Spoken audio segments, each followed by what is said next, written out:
আমি আমার নবীর জন্য প্রচার মাধ্যম বানিয়ে দেব। এরকম অনেক সময় হয় না যে কেউ কেউ অপপ্রচার করে কারো বিরুদ্ধে, এটা তার জন্য প্রচার হয়ে যায়।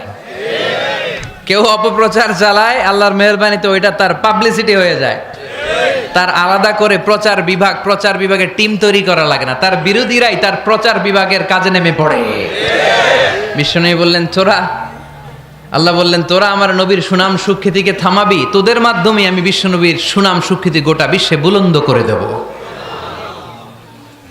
আবু জাহেল ঘোষণা দিল, খবরদার, হজের মৌসুম, হাজী সাহেবরা গোটা বিশ্ব থেকে আসবে, আমার দলের কর্মীরা তোরা যেটা করবি সেটা হচ্ছে হাজীদের কাছে যে বলবি মক্কায় নতুন এক পাগল আসছে, নতুন এক জাদুকর আসছে, নাম মোহাম্মদ। নাউজুবিল্লাহ পড়বেন না? খবরদার হাজী সাহেবেরা, এই পাগলের কাছে যেও না। সব হাজিরা গোটা বিশ্ব থেকে এসে মক্কার মিনা প্রান্তরে তাঁবুর ভিতরে ঢুকেছে, আর আবু জাহেলের টিম মেম্বাররা সব তাঁবুর ভিতরে উকি মাইরা কয়, খবরদার, নতুন পাগল আইছে। সবাই কয় নাম কি? কয় মোহাম্মদ। নতুন পাগল এসেছে, নাম মোহাম্মদ। নতুন জাদুকর এসেছে, তার নাম মোহাম্মদ। খবরদার, তার কাছে যেও না, তার কথা শোনো না, শুনলে তোমরাও পাগল হয়ে যাবা, তোমরাও পাগল হয়ে যাবা। সে এত বড় জাদুকর, মুহাম্মদ সাল্লাল্লাহু আলাইহি ওয়াসাল্লাম এত বড় জাদুকর, তার জাদু দেখলে, তার কথা শুনলে হাজব্যান্ড ওয়াইফের মধ্যে সম্পর্ক বিচ্ছিন্ন হয়ে যায়। সে এত বড় জাদুকর, তার কথা শুনলে বাবা আর ছেলের সম্পর্ক ছিন্ন হয়ে যায়। সে এত বড় জাদুকর, তার কথা শুনলে বন্ধু বন্ধু আলাদা হয়ে যায়। খবরদার হাজী সাহেবরা, তোমরা হজ করতে এসেছো করো, জমজমের পানি খাও আর খেজুর নিয়ে যাবা বাড়িতে, কিন্তু মুহাম্মদ সাল্লাল্লাহু আলাইহি ওয়াসাল্লামের কাছে যাওয়া যাবে না। আচ্ছা, আপনারা বুঝে শুনে উত্তর দেন। এই যে লক্ষ লক্ষ হাজী মিনার তাঁবুতে বসা, আর আবু জাহেলের লোকটা যে বলল নতুন জাদুকরের নাম মোহাম্মদ, তার কাছে যেও না, এই লক্ষ লক্ষ হাজীরা এর আগে জীবনেও মুহাম্মদ সাল্লাল্লাহু আলাইহি ওয়াসাল্লামের নাম শুনছে? তার মানে মুহাম্মদ সাল্লাল্লাহু আলাইহি ওয়াসাল্লামের নাম তাদের কানে পৌঁছে দেওয়ার দায়িত্ব আবু জাহেল নিজেই নিয়ে নিয়েছে। চিল্লায় এখন ঠিক কি না? প্রচার হয়ে গিয়েছে। আর সবাই মনে মনে ভাবে, কয় কি এত বড় জাদুকর, হজ করি আর না করি, এর না দেখা যাওয়া যাবে না। হজ তাড়াতাড়ি কোন রকম সাইরা এই জাদুকরের কাছে আগে যাব, দেখি কেমন জাদু দেখায়, দেখি কত বড় ম্যাজিশিয়ান, দেখি তো কত বড় পাগলের। কারণ আল ইনসানু হারিসুন আলা মা মুনিআ, মানুষকে যেটা নিষেধ করা হয় বেশি, মানুষ এটা করতে চায়। যদি বলি ওদিকে যাবি না, ওর বাপের কিরা ওদিকে যাবে ও, ঠিক কি না? এটা আমাদের স্বভাব, আমাদের খাসলা, আমাদের বৈশিষ্ট্য, যেটা আমাদেরকে নিষেধ করা হয় বেশি, ওটা করতে মন চায়। সব হাজিরা মনে মনে ভাবলো আমরা যাব, তোরা যতই বলিস না কেন যাব, হজের পরে অবশ্যই যাব। দেখা গেল হজের পরে বিশ্বনবী মুহাম্মদুর রাসূলুল্লাহ সাল্লাল্লাহু আলাইহি ওয়াসাল্লামের বাড়ির সামনে বিশাল বড় গ্যাদারিং শুরু হয়েছে। সবাই লাইন ধরে দেখা করতে গেছে। দেখা করতে যে বিশ্বনবীর চেহারা দেখে প্রথম নজরে সব পাগল। চাঁদের চেয়ে সুন্দর তুমি নবী আমার কামলিওয়ালা, চাঁদের চেয়ে সুন্দর তুমি নবী আমার কামলিওয়ালা, দু জাহানের বাদশাহ তুমি প্যারা নবী সাল্লে আলা, দু জাহানের বাদশাহ তুমি প্যারা নবী সাল্লে আলা, চাঁদের চেয়ে সুন্দর তুমি নবী আমার কামলিওয়ালা।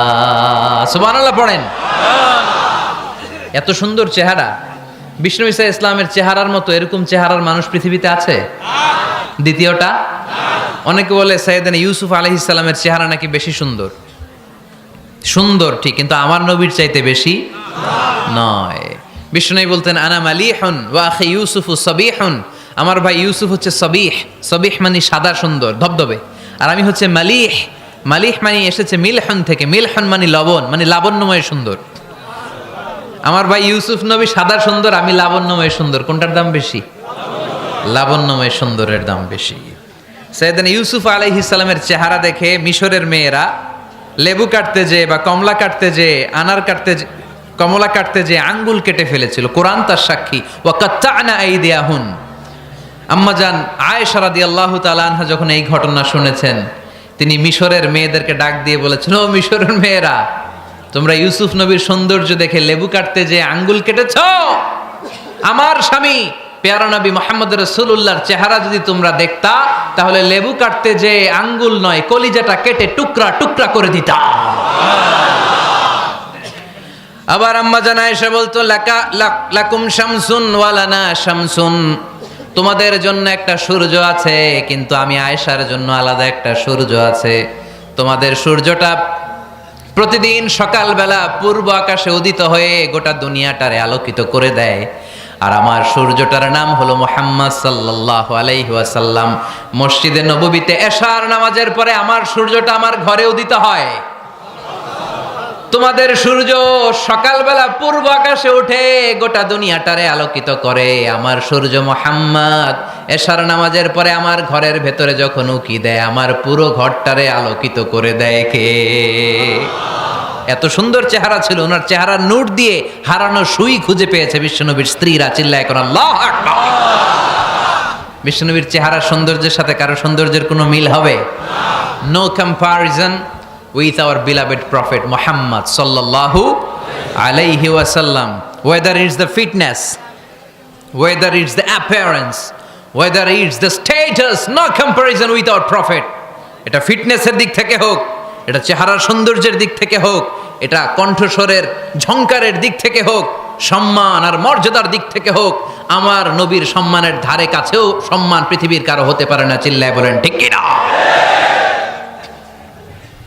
এজন্য আল্লাহ বললেন, ওয়া রাফা'না লাকা যিকরাক, নবী আপনার সম্মান বাড়াতে বাড়াতে আমি আকাশচুম্বী করেছি। লোকজন সব যে বিশ্বনবীর দরবারে লাইন ধরেছে, হাজিরা সব বিশ্বনবীর কাছে, যে চেহারা দেখেই কুপকাত, বাকি জিনিস তো পরে। অনেকে আছে না, চেহারা দেখলেই মানুষ পাগল হয়ে যায়, আছে না নাই? চেহারা দেখেই পাগল, চেহারা দেখেই পাগল। তারপর তারা মিলাতে লাগলো, মিনার তাবুতে আবু জাহেলের কর্মীরা ঘোষণা দিয়েছিল এলাকায় মুহাম্মদ নামে পাগল এসেছে। তারা মিলায়ে দেখে না, এই মহামানব কোনোদিন পাগল হতে পারে না, কারণ পাগলের চুলগুলো থাকে উস্কো খুস্কো, ঠিক কিনা? আমার নবী সাল্লাল্লাহু আলাইহি ইসলামের চুল উস্কো খুস্কো ছিল? কত সুন্দর চুল আঁচড়ে রাখতেন, জাইতুনের তেল দিতেন, আতর ঢেলে মাথার শীতের মধ্যে ঢেলে দিতেন, কপাল বেয়ে বেয়ে পড়তো, আর যেখানে সেজদা দিতেন সেজদার জায়গা আতরের ঘ্রাণে আমোদ হয়ে যেত। হাতের তালুতে পারফিউম মাখতেন, আর মানুষের সাথে মুসাফা করলে যার সাথে মুসাফা তার হাতের সাথে নবীর ব্যবহৃত পারফিউমের ঘ্রাণ ছুটে যেত। এত পরিচ্ছন্ন ছিলেন তারা। বিশ্বনবীর চেহারার সাথে আবু জাহেলের বক্তব্যের মিল খুঁজে পায় না। তারা বলে, না, এই লোক কখনো পাগল হতে পারে না। পাগলের চুল থাকে উস্কো খুস্কো, জামা থাকে ছিঁড়া ফাড়া, গায়ের মধ্যে থাকে ময়লা, পাগল কখনো দাঁত মাজে না। কিন্তু বিশ্বনবীর মুচকি হাসির ফাঁক দিয়ে দাঁতের দিকে তাকালে মানুষগুলো সব পাগল হয়ে যায়। স্মাইল দিতেন বিশ্বনবী, স্মাইল, মুচকি হাসি, তাবাসসুম। বিশ্বনবীর মুচকি হাসি দেখলে মানুষ পাগল হয়ে যেত, পাগল পাড়া হয়ে যেত। তারা বলে, না না, এ মহামানব তো কখনো পাগল হতে পারে না। আবার মিলাতে লাগলো, আবু জাহেলের কর্মীরা বলেছিল এটা নাকি বড় জাদুকর, কিন্তু তারা বলে, না না, এই অসাধারণ লোকটা জাদুকরও হতে পারে না, সে তো কোনো মন্ত্র পড়ে না। জাদু করার জন্য মন্ত্র পড়ার দরকার আছে না নাই? বিষ্ণুনবী কি মন্ত্র পড়তো? বিষ্ণুনবী কি পড়ে শোনাতো? চিল্লায় বলেন, কি পড়ে শোনাতো? কোরআন শোনাতো। এত সুন্দর কণ্ঠ ছিল বিশ্বনবীর, পাগল হয়ে যেত মানুষ শুনতে শুনতে, পাগল পাড়া হয়ে যেত, বিমুগ্ধ হয়ে যেত। তারা সবাই বলতে আরম্ভ করলো, আবু জাহেল তুমি মিথ্যাবাদী, তবে তোমাকে ধন্যবাদ এরকম একটা মানুষের সাথে পরিচয় করিয়ে দেওয়ার জন্য। সুবহানাল্লাহ কইলেন না? আমরা মেনে নিতে পারলাম না সে পাগল নয়, জাদুকর নয়, সে হলো এই জামানার পয়গাম্বার। আমরা পড়ে নিলাম লা ইলাহা ইল্লাল্লাহু মুহাম্মাদুর রাসূলুল্লাহ সাল্লাল্লাহু আলাইহি ওয়াসাল্লাম। ওয়া রাফা'না লাকা যিকরাক, নবী হে, এইভাবে আমি আপনার সম্মানকে বাড়িয়েছি। হাইসুমা যুকিরতু যুকিরতা মাই, নবী যেখানে আমার নাম নেওয়া হবে আমার পর আপনার নামও নেওয়া হবে। পড়েন সুবহানাল্লাহ। যেখানে আমার আল্লাহর নাম, তারপরে আমার নবীর নাম আছে না নাই? কালিমার ভেতরে লা ইলাহা ইল্লাল্লাহ আমার আল্লাহর নাম শোভা পায়, তারপরে মুহাম্মাদুর রাসূলুল্লাহ দ্বিতীয় বাক্যে আমার নবীর সুন্দর নামটা আছে না নাই? কালেমার মধ্যে প্রথমে আল্লাহর নাম, তারপরে নবীর নাম। হাইসুমা যুকিরতু যুকিরতা মাই। নবী কিভাবে আপনার মর্যাদা আমি বাড়াবো জানেন? যেখানেই আমি ওইখানেই আপনি, যেখানে আমার নাম নেওয়া হবে তারপরেই সৃষ্টিকুলের মধ্য থেকে শুধু আপনার নাম নেওয়া হবে। সুবহানাল্লাহ পড়েন। আপনার উম্মতেরা গোটা বিশ্বে সালাত আদায়ের জন্য আজান দিবে, আজানের প্রথম 4 বাক্যে আমি আল্লাহর বড়ত্ব আল্লাহু আকবার, তারপরের 2 বাক্যে আমি ছাড়া কোনো ইলাহা নাই এটার সাক্ষ্য দেয়া হবে, তারপরের 2 বাক্যে সবাই সাক্ষ্য দিতে বাধ্য আপনি ছাড়া দুনিয়ায় আর কোনো শেষ রাসূল নাই। তার মানে আজানের মধ্যেও আমার আল্লাহর নামের পরে আমার নবীর নাম আছে না নাই? এরপর আমরা একামত দিয়ে জামাত শুরু করি। এই জামাতের আগে যে একামতটা দেই, এই একামতেও আল্লাহর নামের পরে আমার নবীর নামটা আছে না নাই? আল্লাহু আকবার, আল্লাহু আকবার,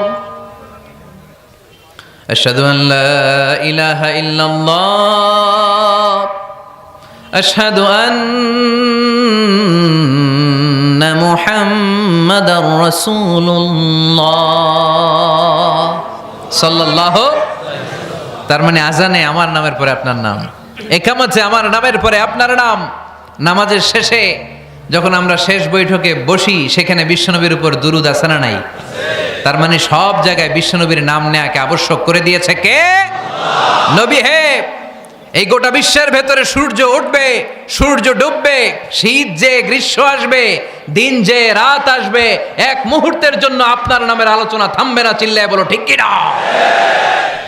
রাফা'না লাকা যিকরাক, I have dignified your status very high, very high। অনেক উপরে নিয়েছি, আকাশ বাতাস ছাপিয়ে, সাত আকাশ কাঁপিয়ে আরশ পর্যন্ত আমি আপনার মর্যাদাকে বুলন্দ করেছি। এই পৃথিবীতে যত আসমানি কিতাব এসেছিল সবগুলো আসমানি কিতাবে বিশ্বনবীর নাম উল্লেখ করেছে কে? তার মানে তাওরাতের ভেতরে বিশ্বনবীর নাম আছে না নাই?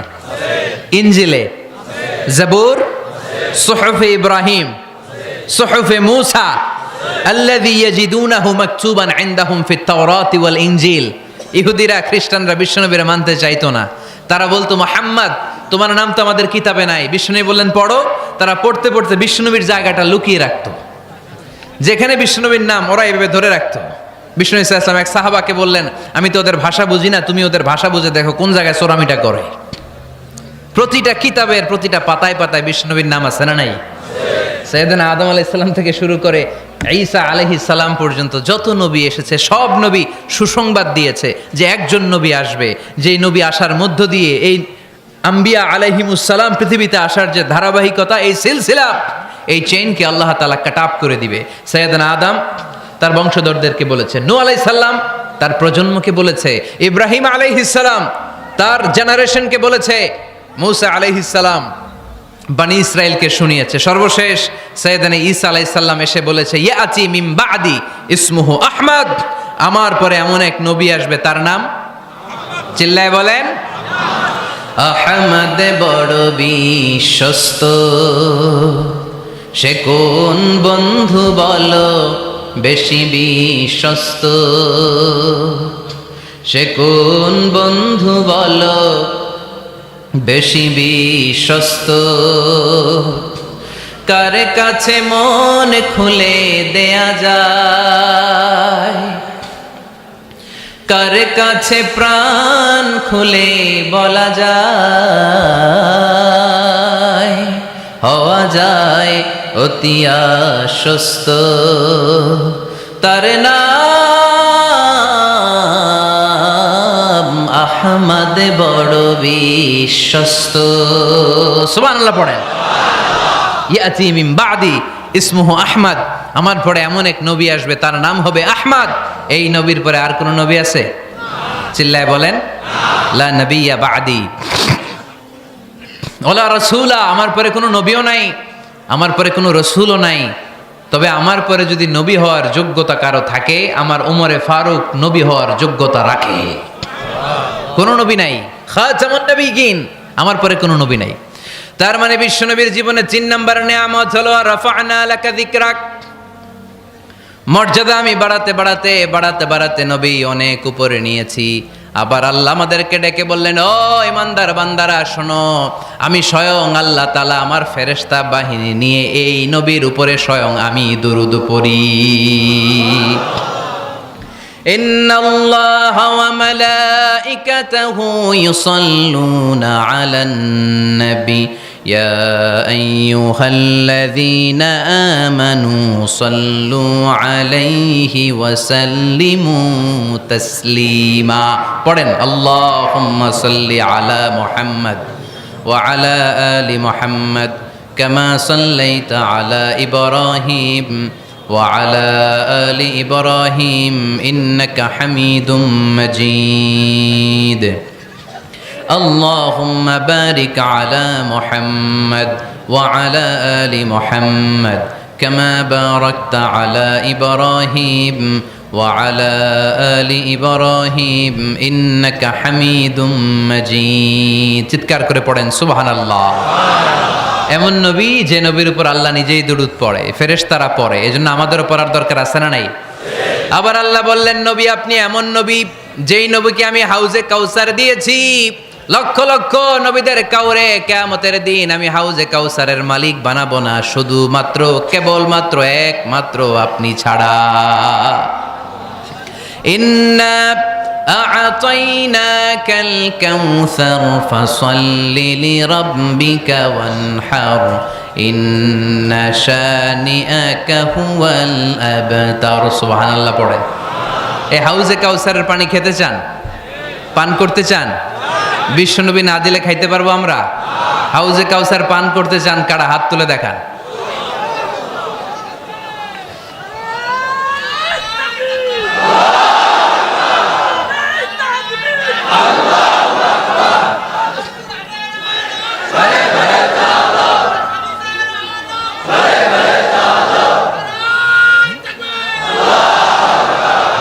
আহলা মিনাল আসাল, হাউজে কাউসারের পানি মধুর চেয়েও মিষ্টি। আবরাদু মিনাস সালজ, বরফের চাইতেও ঠান্ডা। আবিয়াদু মিনাল লাবান, দুধের চাইতেও সাদা। মান শারিবা মিনহা শারবাতান লাম ইয়াজমা আবাদা, এক ঢোক হাউজে কাউসারের পানি যে খাবে চিরকালের জন্য তার গলার তৃষ্ণা মিটে যাবে। ওই হাউজে কাউসার বিশ্বনবীকে দিয়ে বিশ্বনবীর মর্যাদা বাড়িয়েছে কে? আল্লাহ। আবার আল্লাহ বললেন, নবী পৃথিবীর অনেক নবীকে আমি নৈতিক বিজয় দান করেছি, কিন্তু সবাইকে আমি রাজনৈতিক বিজয় দান করি নাই। আপনাকে আমি এমন নবী করে দুনিয়ার বুকে পাঠিয়েছি, আপনাকে আমি নৈতিক বিজয় দান করেছি, পাশাপাশি রাজনৈতিক বিজয়ও দান করেছি। সুবহানাল্লাহ পড়া। বিশ্বনবী একাধারে যেমনি মসজিদে নববীর ইমাম ছিলেন, পাশাপাশি মদিনার রাষ্ট্রের প্রেসিডেন্ট ছিলেন, ঠিক কিনা? তার মানে ইমাম বা নেতা এমন হওয়া দরকার যে নামাজও পড়াতে পারে, আবার সমাজও শাসন করতে পারে, ঠিক কিনা? এমন নেতার দরকার আছে না নাই? এজন্য বিশ্বনবী বললেন, রাব্বি আদখিলনি মুদখালা সিদকিন ওয়া আখরিজনি মুখরাজা সিদকিন ওয়াজআলনি মিন লাদুনকা সুলতানান নাসীরা। ও আল্লাহ, আপনি আমারে সত্যতার সাথে মক্কায় রাখেন, বের করলেও সত্যতার সাথে বের করেন, আর আপনি আমাকে বিজয়ী শক্তি দান করেন। বিজয়ী শক্তি, রাজনৈতিক শক্তি বিশ্বনবী আল্লাহ তাআলার কাছ থেকে দোয়া করে চেয়ে নিয়েছেন। চিল্লায় বলেন ঠিক কিনা? রাজনৈতিক শক্তির দরকার আছে না নাই? দরকার আছে? তা আস্তে করে বললেন কেন? রাজনৈতিক শক্তি থাকার দরকার আছে না নাই? দেখেন, বাংলাদেশ সৃষ্টি হয়েছে কত সালে বলেন? কত সাল? বাংলাদেশের বার্থডে কবে? 1971-এ। এই 71 সালের পর থেকে আমাদের বাংলাদেশে সুদ আছে না নাই? কিন্তু সুদের বিরুদ্ধে ওয়াজ আছে না নাই? আলেম ওলামারা আজীবন সুদের বিরুদ্ধে ওয়াজ করছে। আমরা ওয়াজ আগে করতাম, এখন করতেছি, সামনেও করব, মাগার সুদ মরবে না। এর কারণ যেটা আইন করে প্রণয়ন করা হয় ওইটা ওয়াজ করে মারা যায় না, ওইটারে আইন করে নষ্ট করতে হয়। চিল্লায় বলেন ঠিক কিনা? আমি সারা জীবন সুদের বিরুদ্ধে ওয়াজ করলে সুদ যাবে না, কিন্তু দেশনেত্রী মাননীয় প্রধানমন্ত্রী যদি কালকে ঘোষণা দেয় বাংলাদেশের কোনো ব্যাংকে ব্যাংকিং ফিনান্সিয়াল ট্রানজ্যাকশনে কোনো সুদ চলবে না, তার পরের দিন থেকে বাংলাদেশে কোনো সুদ থাকবে না। চিল্লায় বলেন ঠিক কিনা? এজন্য সাইয়েদনা ওমর ফারুক বলতেন, ইন্নাল্লাহা লা ইয়াযাউ বিল কুরআন মা ইয়াজাউ বিস-সুলতান, আল্লাহ মাঝে মাঝে ক্ষমতার মাধ্যমে এমন কিছু করে যেটা আল্লাহ কোরআনের মাধ্যমেও করে না। চিল্লায় বলেন ঠিক কি না? কালকে যদি ঘোষণা হয়ে যায় 5 ওয়াক্ত নামাজ যদি না পড়া হয় 5 বেত। কয় বেত? চেয়ারম্যান না পড়লে চেয়ারম্যানের পিছনে 5 বেত, এমপি না পড়লে এমপির পিছনে 5 বেত। কথা বলেন। মাননীয় প্রধানমন্ত্রী যদি এটা ঘোষণা দিয়ে দেয় যে কালকে থেকে নামাজ না পড়লে 5 বেত, এটা সবার জন্য এই আইন। একটা বেনামাজি খুঁজে পাওয়া যাবে? সব কই দৌড়াবে? মসজিদে। অজু থাকলেও দৌড়, না থাকলেও দৌড়। কারণ মায়ের উপরে কোনো ওষুধ আছে? কথা বলেন। কারণ মায়েরে ভিটামিন আছে, মায়েরে কি আছে? এজন্য ইন্নাল্লাহ লা ইয়াজাউ বিল কুরআন মা ইয়াজাউ বিস-সুলতান, মাঝে মাঝে আল্লাহ ক্ষমতা দিয়ে এমন কিছু করে যেটা মাঝে মাঝে আল্লাহ কোরআন দিয়েও করে না। এজন্য অনেক নবীকে নৈতিক বিজয় দান করলো, বিশ্ব নবীকে শুধু নৈতিক বিজয় নয়, পাশাপাশি রাজনৈতিক বিজয়ও দান করেছে কে? তিনটা নিয়ামতের ঘোষণা দিয়ে আল্লাহ বললেন, আলাম নাশরাহ লাকা সাদরাকা ওয়া ওয়াদা'না আনকা বিজরাক আল্লাযী আনকাদা যাহরাক ওয়া রাফা'না লাকা যিকরাক। পড়েন সুবহানাল্লাহ। নবী হে, আপনার মর্যাদা আমি অনেক বাড়িয়েছি। আপনার কথা শুধু মুসলমানেরাই বলে না, হিন্দুরাও বলে। আছে না নাই? গতকাল এক হিন্দু ভাই আমার হাতে হাত রেখে শাহাদা বাক্য পাঠ করে গাজীপুরে মুসলমান হয়ে গেছে। বিশ্বনবীর কথাগুলো যখন তারা শোনে, তারা নিজেদেরকে ধরে রাখতে পারে না। আপনারা মহাত্মা গান্ধীর নাম শুনেছেন? তিনি ভারতের অবিসংবাদিত নেতা। বিশ্বনবীর ব্যাপারে কমেন্ট করেছেন যে এরকম নেতা পৃথিবীতে আর দ্বিতীয়টা কখনো হবে না। মহাত্মা গান্ধী কি মুসলমান না হিন্দু? গোটা বিশ্বের খ্রিস্টানরা বিশ্বনবীকে নিয়ে এখন মাতোয়ারা। মাইকেল এইচ হার্ট, খ্রিস্টান, একটা বই লিখে গোটা বিশ্ব কাঁপিয়েছেন, দি 100 ranking of the most influential people and person in the world. পৃথিবী কাঁপানো 100 জন মনীষীর জীবনী নিয়ে একটা বই তিনি করেছেন। এই 100 জন মনীষীর জীবনীর মধ্যে যাকে নাম্বার 1 তিনি করেছেন, তিনি হচ্ছেন আমার নবী, আপনার নবী, পেয়ারা নবী, বিশ্বনবী মুহাম্মদুর রাসূলুল্লাহ সাল্লাল্লাহু আলাইহি ওয়াসাল্লামের। মাইকেল এইচ হার্ট কি মুসলমান? সে একজন খ্রিস্টান। তার মানে ওয়া রাফা'না লাকা যিকরাক, বিশ্বনবীর সম্মান শুধু আমাদের মুখ দিয়ে প্রচারিত হয় না, ইহুদি, খ্রিস্টান, বৌদ্ধদের মাধ্যমেও বিশ্বনবীর সম্মানকে বাড়িয়ে দিচ্ছে কে? I have studied him, the wonderful man, in my opinion far from being antichrist and he must be called the savior of humanity. খ্রিস্টানরা বলছে আমরা এই মুহাম্মাদের জীবনী গবেষণা করে পড়েছি, তাকে খ্রিস্টান বিরোধী বলা তো দূরের কথা, তাকে মানবতার ত্রাণকর্তা বলতে হবে। তিনি গোটা বিশ্বের জন্য সুপারম্যান হয়ে পৃথিবীতে এসেছে। As a father, as a teacher, as a lawgiver, as a lawmaker, Muhammad is the superman of the world. স্বামী হিসেবে, পিতা হিসেবে, নেতা হিসেবে, নবী হিসেবে মুহাম্মদ ইসলাম সাধারণ কোনো মানুষ নয়, তিনি গোটা বিশ্বের জন্য সুপারম্যান হয়ে পৃথিবীতে আগমন করেছে। ওয়া রাফা'না লাকা যিকরাক, নবী দুশ্চিন্তা করবেন না, টেনশন করবেন না, আমি আপনার সম্মানকে বাড়িয়ে দেব। এই তিনটা নিয়ামতের বর্ণনা সূরা ইনশিরাহের ভেতরে বর্ণনা করলেন কে?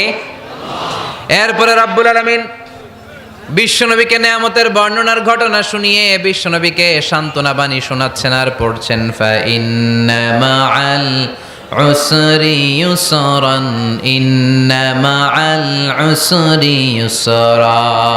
নবী গো, নিশ্চয়ই কষ্টের পরে আছে আনন্দ, দুঃখের পরেই আছে সুখ। কোন সুবহানাল্লাহ। কষ্টের পরে আনন্দ, দুঃখের পরে। The struggle isn't permanent in our life. দুঃখ কষ্ট এটা আমাদের জীবনে পার্মানেন্ট না, এটা সাময়িক। আচ্ছা আওয়াজ করে উত্তর দেন তো, এক বছরে কয়দিন আপনাদের ফরিদপুরে? কয়দিন? 365 দিন। গত 365 দিনে না খেয়েছিলেন কয়দিন? 20 দিন, 30 দিন। তার মানে অল্প কিছুদিন না খেয়েছিলাম, সারা বছরই খেয়েছিলাম, ঠিক কিনা? আচ্ছা, তো 365 দিনে অসুস্থ ছিলেন কয়দিন? 4-5 দিন, কিংবা 20 দিন, কিংবা 1 মাস, কিংবা 56 দিন, কিংবা 65 দিন। তার মানে বাকি 300 দিন আরামে ছিলাম কি ছিলাম না? তার মানে আমাদের জীবনে দুঃখ বেশি না আনন্দ বেশি? সুখ বেশি না কষ্ট বেশি? এজন্য আল্লাহ বললেন, খবরদার, মুমিন কখনো হেরে যায় না। মুমিনের হারাবার কিছু নাই। মুমিনের জীবনে যদি আনন্দ আসে, মুমিন শুকরিয়া করে, শুকরিয়া করলে সওয়াব আছে না নাই? আর মুমিনের জীবনে যদি দুঃখ আসে, মুমিন সবর করে, ধৈর্য ধরে, ধৈর্যেও সওয়াব আছে না নাই? তাহলে আমাদের সব দিক দিয়েই তো লাভ। আনন্দের দিনগুলাতে শুকরিয়া করব, আর দুঃখের দিনগুলাতে ধৈর্য ধরবো, দুইটার মধ্যে সওয়াব আছে না নাই? এজন্য বিশ্বনবী বললেন, আজাবান লি আমরিল মুমিন, মুমিনের বিষয়টা খুবই আশ্চর্যের। ফাইন আসাবাতহু সাররাউন শাকারা, মুমিন যদি আনন্দে থাকে সে শুকরিয়া করে, শুকরিয়া করলে লাভ আছে না নাই? ওয়াইন আসাবাতহু দাররাউন সাবারা, আর দুঃখে পড়লে সে সবর করে, ধৈর্য ধরে, ধৈর্য ধরলে সওয়াব আছে না নাই? তার মানে আমাদের হারাবার কিছু আছে। মাঝে মাঝে আল্লাহ আমাদেরকে দুঃখ কষ্ট দিয়ে পরীক্ষা করতে চান, এগুলো আমাদের জন্য খারাপ নয়। এই দুঃখ কষ্ট বিপদ আমাদের কোমরকে সোজা করে, আমাদের পায়ের মাটিকে শক্ত করে, চিল্লায় বলেন ঠিক কিনা? প্রতিকূল পরিবেশে কিভাবে বাঁচতে হয় এই দুঃখ কষ্ট আমাদেরকে শিখায়। এজন্য মুমিন বান্দার বৈশিষ্ট্য হচ্ছে দুঃখ কষ্ট বেদনা জ্বালা এগুলোতে সে আপসেট হয় না, সে হাল ছেড়ে দেয় না, সে ভরসা রাখে একজনের উপর, চিল্লায় বলতে হবে তিনি কে? কারণ মুমিন জানে রাত্রি যত গভীর হয়, অন্ধকার তমানিসা ভেদ করে সুবহে সাদিক হয়। মুমিন জানে গর্ভবতী নারীর পেটের ব্যথা যেই দিন বাড়তে থাকে, ওই দিনই নতুন মেহমান আগমনের সময় ঘনাতে থাকে। মুমিন জানে তার জীবনে দুঃখ কষ্ট বিপদ যত বাড়তে থাকে, সুখের দিন কাছে আসতে থাকে। এজন্য মুমিনের হারাবার কিছু নেই। ফা ইন্নামা আল উসরি ইউসরা, ইন্নামা আল উসরি ইউসরা। নবী হে, কষ্টের পরেই আছে আনন্দ, দুঃখের পরেই আছে সুখ। আপনি সমস্যায় পড়েছেন, ওই সমস্যার সমাধানও আছে না নাই? এই পৃথিবীতে এমন কোন সমস্যা আছে যেটার সমাধান নাই? কথা বলেন। সমস্যা তৈরি করেছে কে?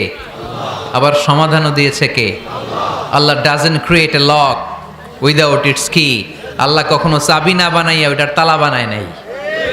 কথা কন। তালাও যেহেতু আছে, ওই তালার চাবিও বানিয়েছে কে? মা আনজালাল্লাহু দাআন ইল্লা আনজালাল্লাহু লাহু শিফা।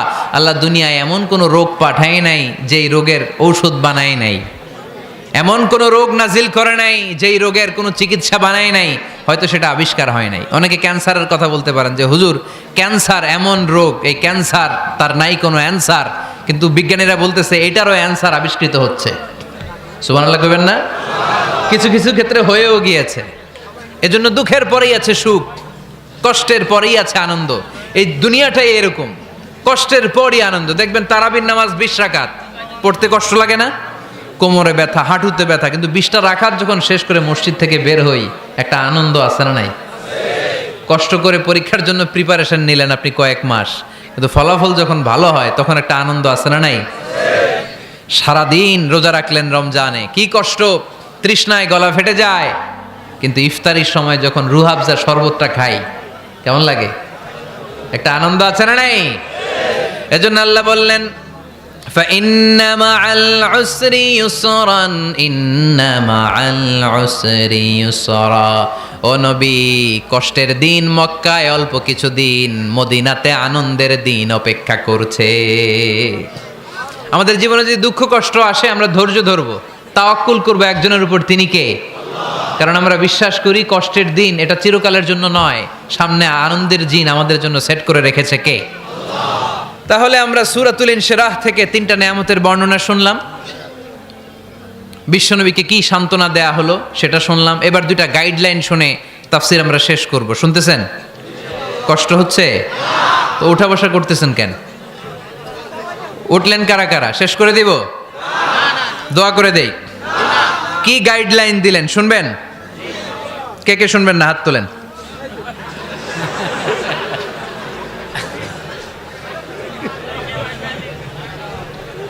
কষ্ট হইতেছে? গরম লাগতেছে না? আমিও ঘামতেছি আপনাদের সাথে সাথে। অনেক গ্যাদারিং হয়ে গেছে। আসেন আল্লাহর নামে 3টা তাকবীর দেই, তারপর কোন 2টা গাইডলাইন তিনি বিশ্বনবীকে দিলেন ওই নির্দেশনা বাণীটুকু শুনে আজকে আমরা বিদায় নেব। আওয়াজ করে পড়তে হবে, লিল্লাহে তাকবীর, লিল্লাহে তাকবীর, লিল্লাহে তাকবীর। গাইডলাইন নাম্বার 1, ফাইদা ফারাগতা ফানসাব। নবী আপনি যখন অবসর হন আপনি ইবাদতে মশগুল হন। ফানসাব ফিল ইবাদা, তাফসীর ইবনে কাসিরে এসেছে আপনি ইবাদত